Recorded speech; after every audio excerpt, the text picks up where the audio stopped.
Are you facing trouble hiding likes on Instagram posts after the latest update on your iPhone? Don't worry. In this video, I'll show you how to hide likes on Instagram posts after the latest update. So, let's get started. Method 1. Hide the like count on your own posts. First, open up the Instagram app. Then, tap on the profile icon below. Now, tap and open up the specific post or reel. Next, tap on the three dots in the top right corner. Then here you can see Hide Likes option. Just tap on it.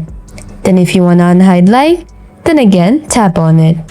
But if you find yourself obsessing over other people's numbers, you can hide all like counts across your entire home feed. Method 2.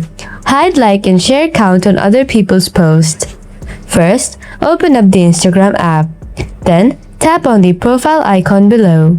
Now, tap on three lines icon from the top right corner. Then scroll down a little bit. After that, tap on like and share counts under what you see action. Now here, simply toggle on this feature called Hide Like and Share Counts. That's all for today. Hope you find this video useful. Thanks for watching. Bye-bye.